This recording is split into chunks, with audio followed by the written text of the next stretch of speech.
Yes, that is correct. That is true. You saw correctly from the title. I want to slide some vinyl your way. And yes, of course, this is yet another vinyl update where I tell you guys about some new additions to the collection. That's the deal. That's the appeal. But here's the thing. I would like to change the format of these videos a little bit going forward and basically use them as an opportunity to throw some records your way that I'm not necessarily planning on keeping. Because here's the thing. There are albums and promo pieces and so on and so forth coming in and out of my collection and my hands all the time.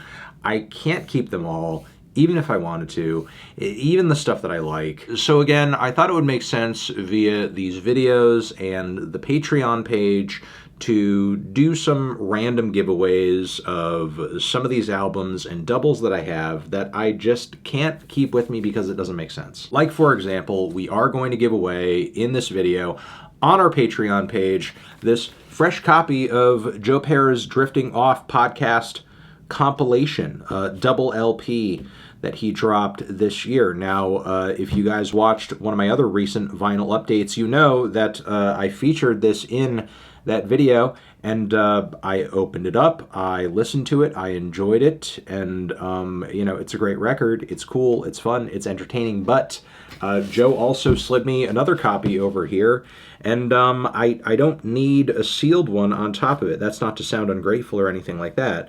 It's just, you know, it's just an extra, and I figure it would make more sense to give it to a good, loving home. This is going to be up for dibs on our Patreon page. Link below to join up. There will be a few records that I'm also just giving away here on YouTube too. Look for the post where this is and call dibs on it. That's all you got to do. We will randomly choose a winner and I'll send you some other stuff as well. Okay, next couple of projects that I want to shout out is I saw it for 20 bucks. Why the heck not? Most of my records from this artist in my collection are of his like 70s stuff and fusion stuff. Figure might as well start getting into, not getting into, but like start collecting some earlier Miles stuff, especially since it's so common, it's so cheap, it's so, you know, easy to come across, and they're great records, amazing performances, fantastic recordings, pioneering stuff.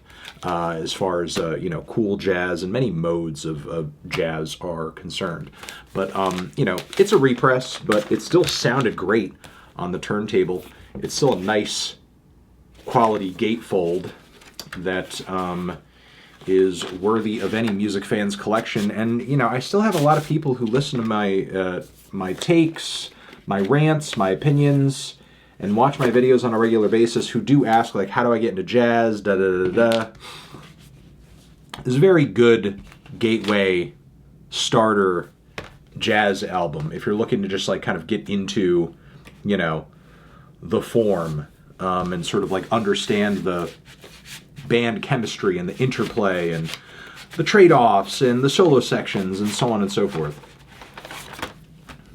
Also, another great starter jazz album that I highly recommend, a gateway jazz album that I highly recommend, if this would go in the sleeve, thank you, is I saw this on CD, Miles Davis, Kind of Blue. Part of the reason that I grabbed this is not only because it was $3, but this is one of those like early digital remaster reissues. Let's zoom this in. Part of the reason this exists is not because there weren't other copies in regular circulation at the time this dropped. There definitely were, but you know, the whole novelty behind this is doing a digital remaster of it. And as you just kind of like saw there, what's also funny about this digital remaster, and this is not the only album that sort of like was treated this way when, you know, you had these old classic records from decades ago finally getting that digital remaster treatment on some of the first CDs that were coming out around the time. They would change the cover to some goofy random image, and on this one it's this picture of Miles. This isn't even like from the era from what I understand of like when he recorded the album, number one.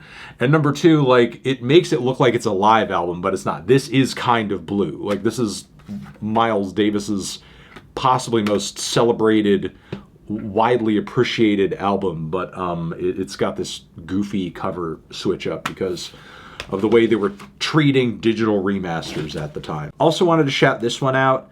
This is a CD I picked up just because, again, it was a few bucks. I tell you guys, I recommend to you, physical media, especially CDs, these days are cheap. They're dirt cheap. You're looking to get into collecting, you're looking to get your hands on some great quality albums, classic albums from great artists. CDs right now are like one of the primo ways you can go ahead and do that, because, you know, some of these CDs I've been grabbing lately are just like a couple bucks, you know, sitting in these used bins, and they're in great condition. They're in great shape.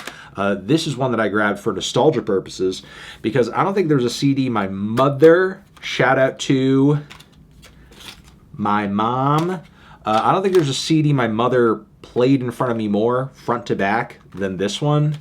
Tori Amos, Little Earthquakes. I haven't listened to this in a while. The track list was coming back to me. Why do we crucify ourselves? It's a great album. Killer vocals, amazing piano playing, some drum and guitar passages that also remind me of maybe mid to late 70s Floyd a little bit. But I think Tori is not like as widely celebrated in music nerd circles as she could be. Not that she needs any more fame to her name. She has a devoted fan base. She has, tons of critical acclaim.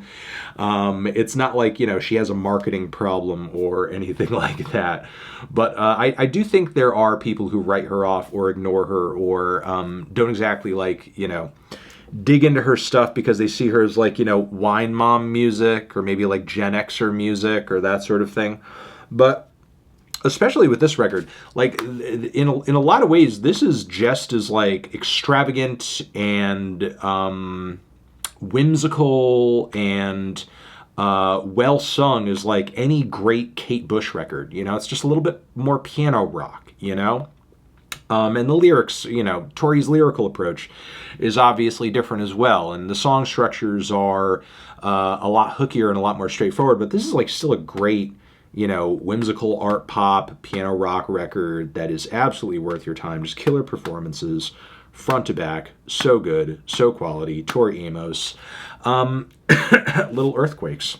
And, again, nothing crazy as far as the layout. And I know this is a vinyl update and this is not vinyl, but, still, I just want to let you guys know that this whole series is not just simply about vinyl. It is very much a physical media celebration series, and CDs have always been good. CDs are good too. There's nothing wrong with CDs, and anything that sort of gets you off the streaming train a little bit and puts you in a mode where you're actually keeping and owning the things that you care about, as opposed to maybe them getting ripped away from you at any moment, because who the hell knows what these streaming services will be doing in the future. It's important. Also, R.E.M, Radio Free Europe. I've never been a big early R.E.M guy. Mostly their 90s stuff is what does it for me. I found a lot of their early records to be very maybe too washed out for my taste, but I liked this single quite a bit when I spun it. It's got a very kind of raw, post-punky, slightly jangle poppy sound, and yeah, it's just a reissue of their first major single and everything on a nice little orange splatter. Yeah, no, this is this is very good. This is very good. Enjoyed this quite a bit, and there's a couple other previously unreleased remixes of this track as well on the record. So if this is anything that interests you whatsoever, just letting you guys know it's out and about. It is out and about. Also wanted to shout out this record over here as well, coming from an artist by the name of Sister Ray Davies. Going to do a giveaway for this one on this YouTube channel right here that you are watching right now in this very moment. If you want to call dibs on this, say it in the comments and put your Instagram handle in your comments so we can reach out to you. Sister Ray Davies. This is a record that personally is not my thing, I would say, in terms of being very washed out, comatose indie rock with some super laid-back vocals, but there were some elements to this record that they've put out over here, Holy Island, that sounds different than most bands that are in this lane, like in this kind of trippy insert with the map and the images, which I think does fit with the vibe of the music. What kind of separated this from other acts and other records that might be a little similar in tone is that some of the beats and some of the linear grooves and progressions reminded me a lot of krautrock. And I would say there was maybe a hint of like Spacemen 3 influence as well on some tracks. And you don't usually get those sounds coming out of these like reverby indie rock bands. Like usually it's like a bit of a thing where they're all kind of like niche influencing each other. But these guys actually seem to have like influences outside of that kind of twangy, spacey, dreamy indie rock bubble. Like some genuine psych influences, which are pretty cool. So again, while it may not 100% be my thing, it does sound like these guys actually have some taste. So again, that would be Sister Ray Davies, Holy Island. And if you guys are into it, if you're curious about it, you want to check it out, you want me to send it your way with a few other extras, let me know in the comments. Call dibs, Instagram handle. Thank you. All right. Also want to shout out Mr. Mac DeMarco, everyone over at Captured Tracks. They did a little reissue of my favorite Mac DeMarco album, another one. It is a double LP, and you got all sorts of demos and different versions and B-sides on the other LP, which is cool. Hearing a few different versions of, what was it that was standing out to me? It was another one, literally the title track. There's kind of like a more guitar-driven version, a synth-driven version, both of which had, kind of nice qualities. It's a very stripped-back, low-key album, so it's not like the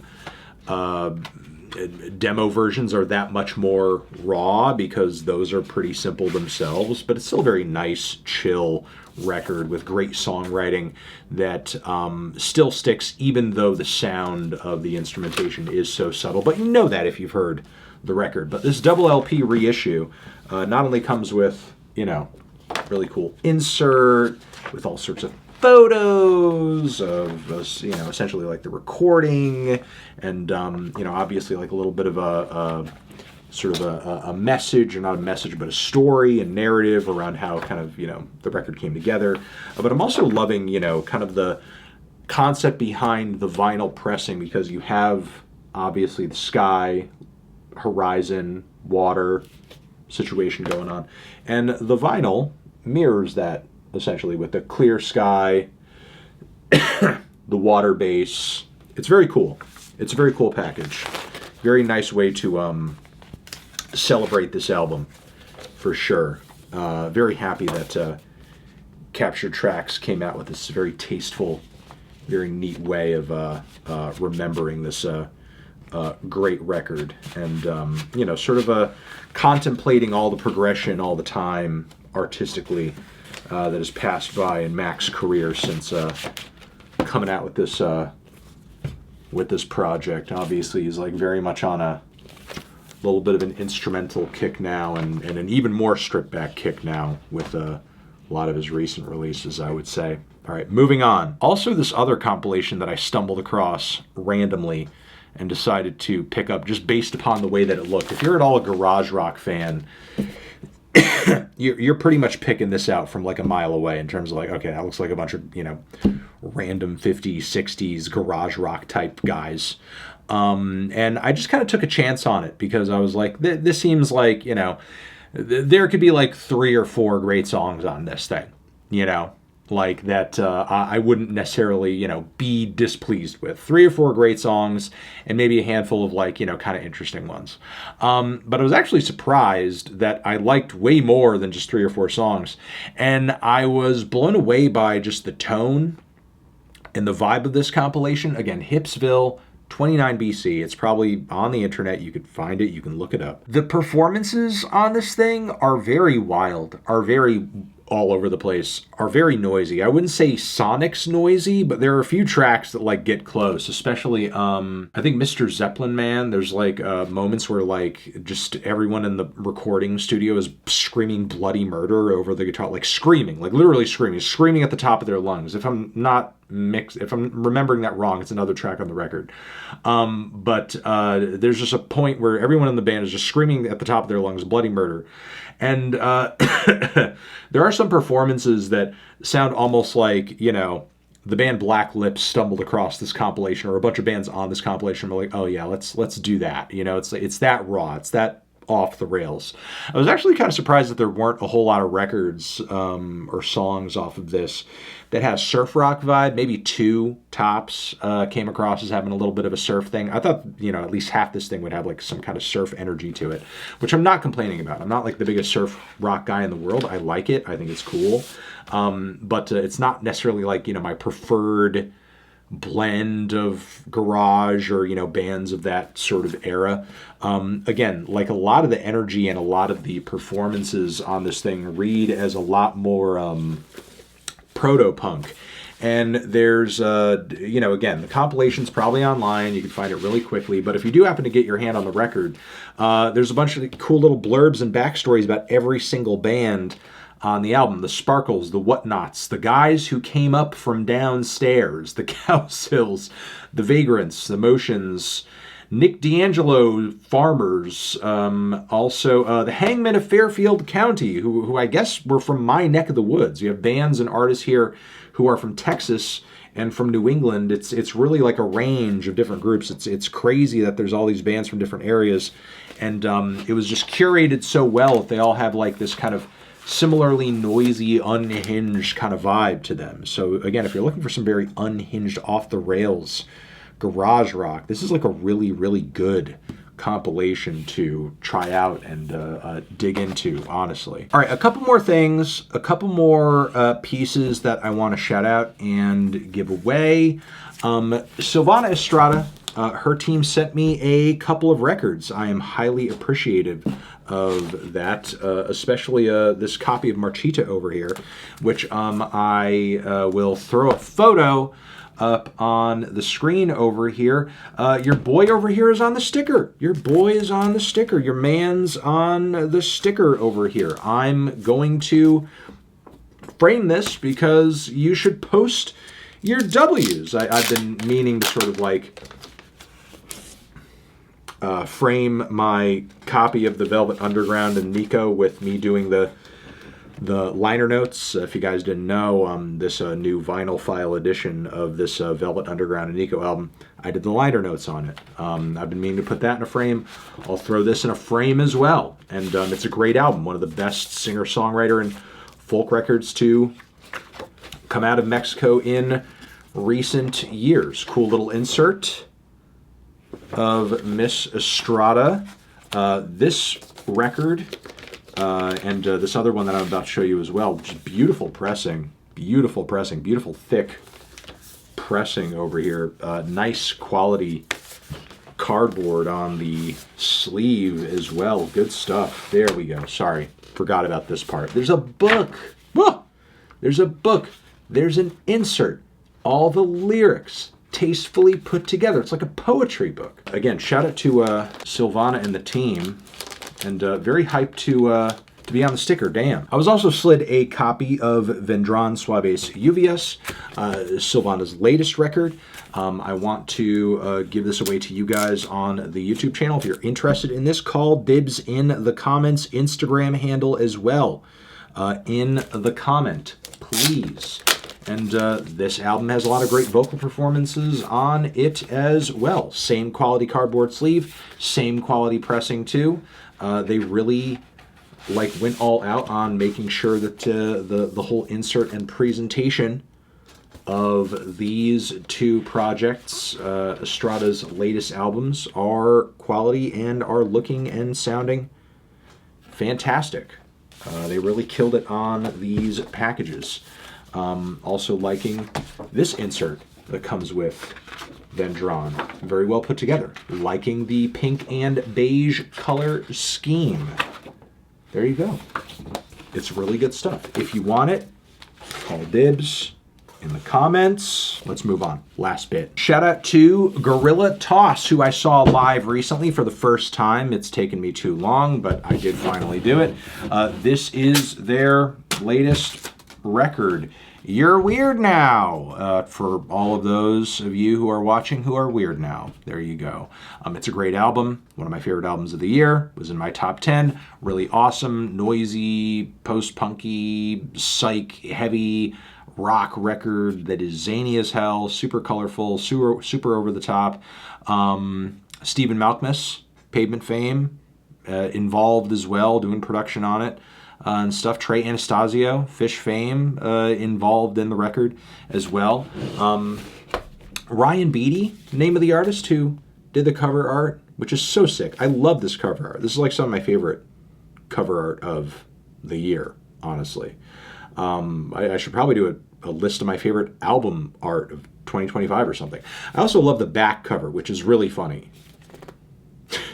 It makes it look like it's, just like this weird kind of plywood cardboard sign that's just like propped up, I think that's really funny. With the Gorilla Toss, You're Weird Now, and the, sort of like track list displayed back there. Very simple, straightforward package, but like the sleeve is real nice, like nice matte sort of finish.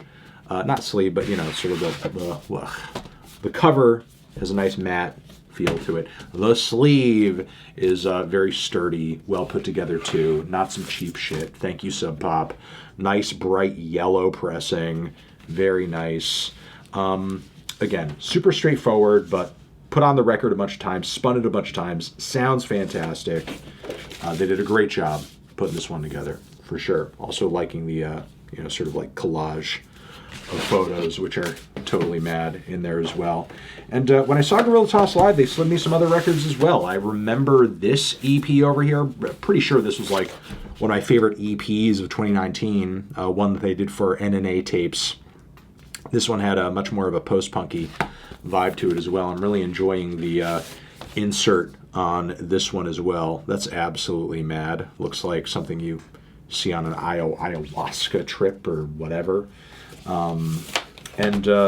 Also, I have not spun this DFA sort of J Glass Dubs crossover that they did, but I also wanted to do a giveaway on the Patreon page for this loser edition of Gorilla Toss's last record that would be famously Alive. This album is a lot more sort of like bubblegum psych coated than their latest one.